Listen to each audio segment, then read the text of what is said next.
रूस की एक अज्ञात जगह रात के वक्त एक पुल से ट्रेन गुजरती है। जैसे जैसे ये ट्रेन आगे बढ़ती है, इस पर रखे टैंक दिखाई देने लगते हैं। ये देखिए, इस वीडियो को बनाने की रूस की मंशा एक खास संदेश देने की है, नाटो और अमेरिका को बताने की है कि वो यूक्रेन की सीमा से पीछे हट रहा है।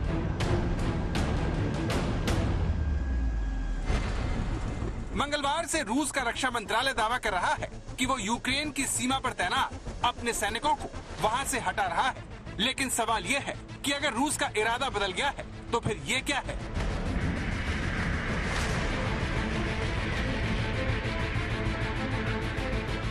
रूस का सोशल मीडिया ऐसे वीडियो से पटा पड़ा है। लोग रूस की सेना, टैंक और तोप की तस्वीरें पोस्ट कर रहे हैं, जिसमें रूस की सेना अपने हथियारों को ट्रेन और सड़क मार्ग से ले जा रही है।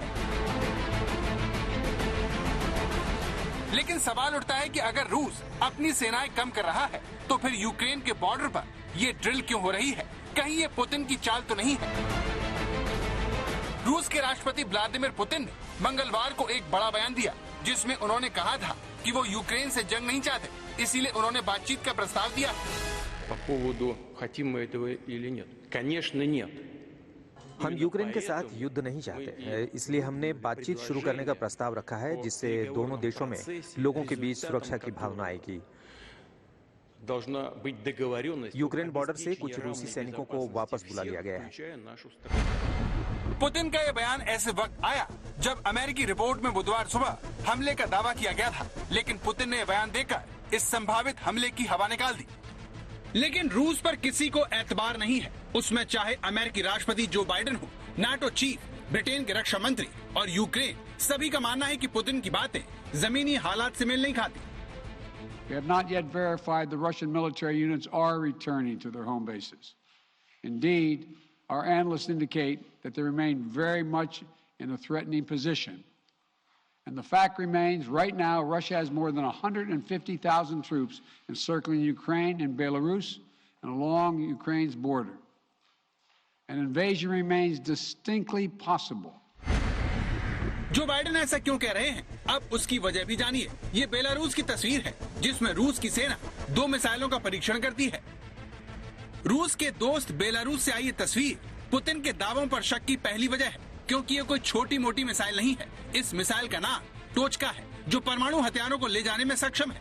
गौर करने वाली बात यह है कि रूस ने इस बैलिस्टिक मिसाइल का परीक्षण मंगलवार को किया, यानी जिस दिन पुतिन ने जंग की बात से इनकार किया, उनकी सेना ने यूक्रेन के बॉर्डर पर इतनी खतरनाक मिसाइल का परीक्षण किया। सवाल यह है कि अगर रूस की मंशा शांति की है तो फिर ये क्या है?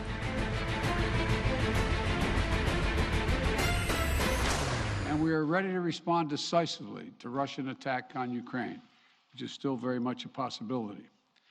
For all the events of the last few weeks and months, this has been our approach, and it remains our approach now. Ukraine पर खतरा न टलने का एक और संकेत देखिए। ये उस खतरे का अलार्म है जो कभी भी दुनिया को मुसीबत में डाल सकता है। रूस की वायुसेना यूक्रेन पर लगातार एक्शन मोड में है और हमले का अभ्यास कर रही है। उसके सभी खतरनाक और आधुनिक लड़ाकू विमान मोर्चे पर तैनात हैं, जो पुतिन का इशारा मिलते ही यूक्रेन पर बम की बरसात कर सकते हैं। रूस ने यूक्रेन पर हमला करने के लिए 1.5 लाख सैनिक, 1300 टैंक, 1680 तोप और 3700 आर्मर्ड व्हीकल जंग के मैदान में उतार रखे हैं। उसकी सेना लगातार अलग अलग जगह पर युद्धाभ्यास कर रही है। ऐसी एक ड्रिल की तस्वीर देखिए, जो बेलारूस में किसी अज्ञात जगह की है। इसमें रूस के सैनिक हमले का प्लान बनाते हुए देखे जा सकते हैं।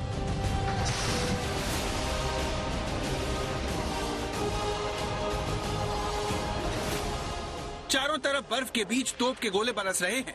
रूस की सेना अपने ही दावे पर सवाल उठा रही है। इसीलिए रूस पर नजर रखने वाले संगठन नाटो का भी कहना है कि रूसी सेना के पीछे हटने की अभी तक वो पुष्टि नहीं कर सका है। There are signs from Moscow that diplomacy should continue. This gives grounds for cautious optimism. But so far, we have not seen any sign of de-escalation on the ground.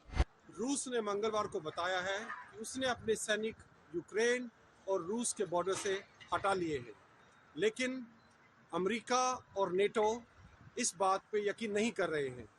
NATO और यूक्रेन का कहना है कि जब तक रूस कोई पुख्ता सबूत पेश नहीं करता तब तक वो इस बात पर यकीन नहीं कर सकते।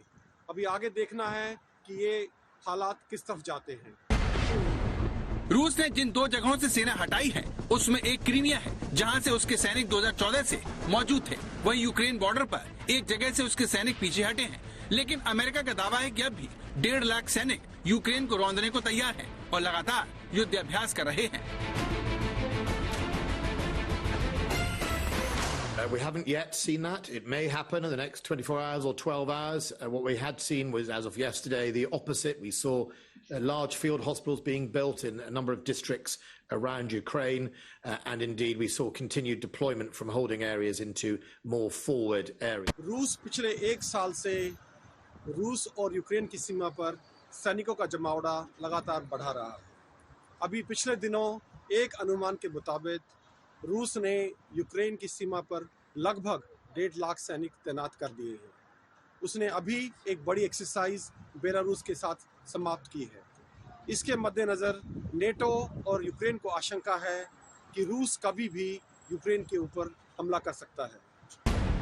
यूक्रेन कभी सोवियत संघ का हिस्सा था, लेकिन यूएसएसआर के टूटने के बाद यूक्रेन अलग होकर एक देश बन गया। अब उसकी योजना रूस के विरोधी संगठन नाटो में शामिल होने की है। इस बात से ही रूस नाराज है। बड़ी बात यह है कि रूस ने शांति का प्रस्ताव तब दिया जब जंग की तारीख का ऐलान अमेरिका की तरफ से हुआ।